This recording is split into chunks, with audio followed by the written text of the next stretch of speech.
Hey everybody. So happy Labor Day. Not my dog. Happy Labor Day week. It's Tuesday. Hopefully you've started your rocks. Again, you're going to make 3 smaller ones about yay big or so, and then one kind of larger one. It's all in the demo. You can make more, so you can make rock groupings, but the 3 small ones are going to be doing some surface design on them. We'll be decorating them. And again, this is in the demo and also in the assignment. You'll be stamping one of them. Stamping with that, whatever, anything could be stamped. Another one you'll be adding onto it. And on the third one, you'll be carving, like taking away. And I have some, I don't have a lot of samples of, I've got samples of adding. Here's a really good one. This is my COVID, remember that one? Where I added on these things on the outside. So this is hollow inside, made from 2 pinch tabs together.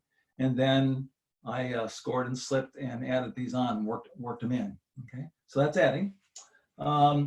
This is a stamped one. I used a lot of different things for stamping. I don't know if you can tell, pieces of wood, a wire brush.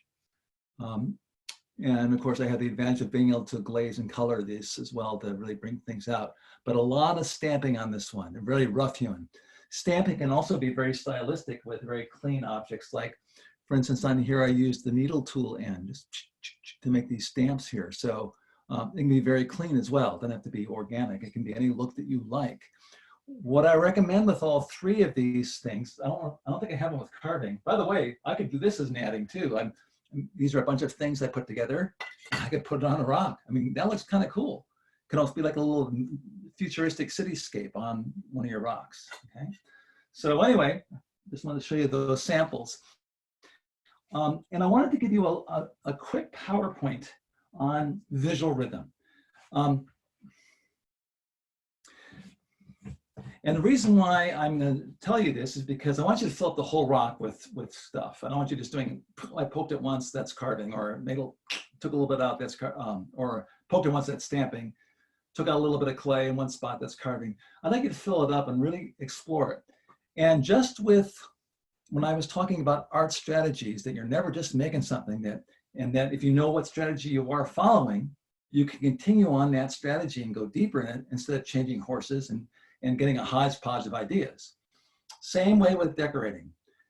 Maybe you want to just take 1 or 2 ideas and really fill up the rock with that. Yeah. So you don't just say, well, I'll put this in here, I'll put a horseshoe, and then I'll put a dog bone, and then I'll put a, you have some kind of consistency so the thing hangs together, has integrity. There's also another point that there's sort of a rhythm of how things happen visually and how you place them in. And I wanted to give you, this is actually belonging to the next assignment where we're going to be making tiles, but there'll be 3-dimensional texture tiles that you'll build up. That'll be introduced next week. And I'll probably give this, this talk I'll put in this particular module with the rocks, visual rhythm. But also I'll put it next week with the texture tiles too. So you'll have 2 chances to look at it and review it. And you can get ideas for visual rhythm and texture from so many different things. But anyway, I want to give you a quick PowerPoint on visual rhythm. And by visual rhythm, where things happen literally in a rhythm, they go boom, boom, boom, boom, boom, boom, boom, boom, boom, boom, boom, and they get closer together and further apart. And there's a rhythm to it. And that can be very inspiring for you and to find that kind of a strategy with your rock with one kind of texture perhaps. So let me share a screen and go to this PowerPoint.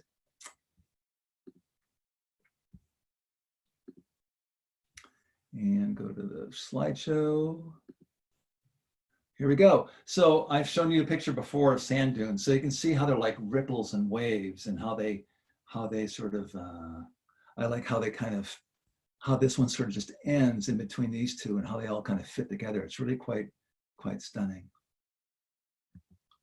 Again, these ones come this way and then join a river going this way, and then these come in this way, and how they resolve and just the repetitive nature of them, and where they seem to get smaller and closer together and further apart is really quite fascinating. I showed you this, this is in Utah. I forget the name of that park. Shoot. But anyway, where you have these things going, they get closer together and get further apart and creates a sense of movement. If they were just equidistant, which is fine, it's more static. But when they do this sort of thing where they get larger and further apart and then closer together, and make these dramatic curves, you get some kind of motion happening.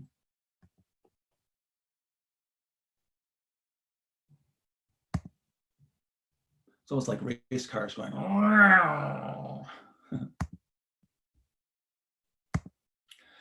This is at the University of Northern Arizona in Flagstaff, which is very close to these parks where this other stuff is. And I love how they abstracted this to make this. So the architecture has sort of mirrored that kind of repetition and organic, but very hard-edged version of it, which I think is very cool and very beautiful.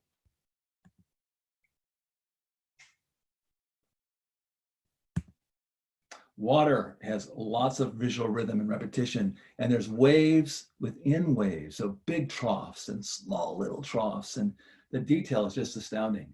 So some of it's very deep and some of it's very shallow. So when you're carving or stamping or adding, you can play with layers. You can play with different scale of that kind of whatever texture you're adding to it. Again, these surfaces will be three-dimensional. You're not just scratching things. When I say carving, you're actually taking away. You're not just scratching the surface. Three-dimensional. Think 3 dimensions, popping out, going in. You can even pierce it. You can even go through like a jack-o'-lantern, for instance, and really, expose the center of the hollow core. Again, waves within waves. These are more gentle. It's more like the sand dunes were. One of your tiles, we'll talk about that later, never mind. This is the rainforest, looking at it from an aerial view, and the texture becomes almost like broccoli. I mean, you could almost stamp this with a broken brick or something that would look kind of like that. Again, like broccoli. Aerial views of the world. I have a book called The Cube Book of the Earth, and it's all aerial views of different places in the world. It's just beautiful. And in some cases, you don't even know what you're looking at because it's so bizarre to see these things, these rock formations or vegetation from aerial views or ice and stuff. It's really interesting. This is lichen. And look at how it's so wide out here and not very deep, the crevices. And then they start getting smaller and smaller and start getting rounder and then getting holes in it. So it changes from the outside to the inside, this sort of almost like a sunburst gradual thing.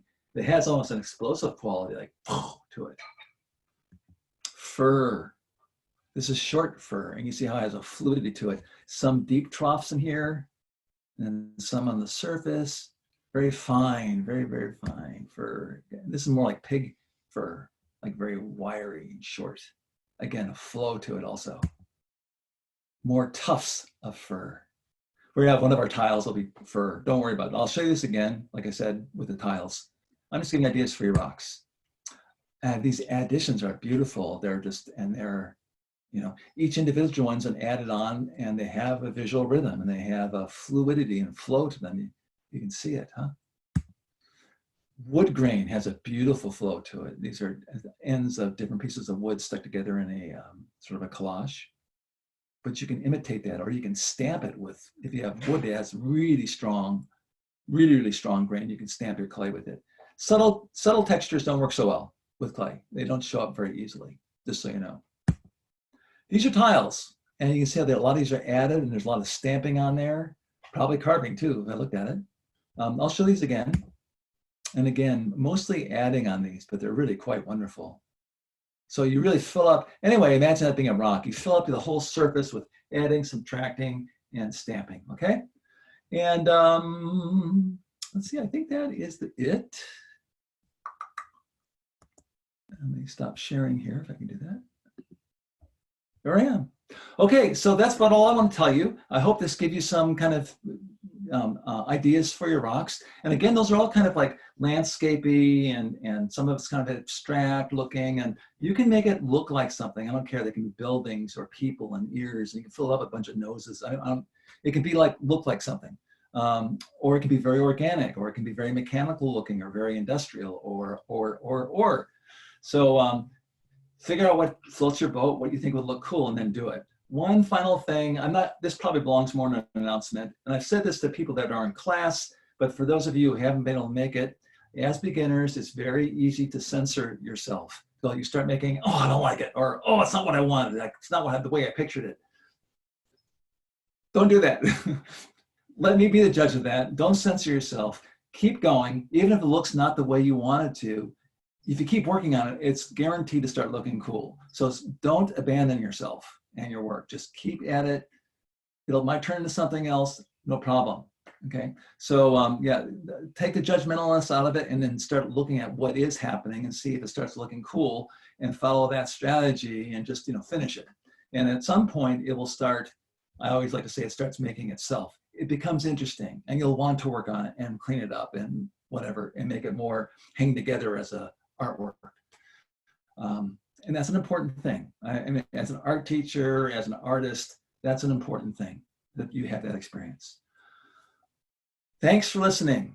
Good luck, and I look forward to seeing your rocks next week. Yeah, I think it'll be fun. Okay, bye-bye.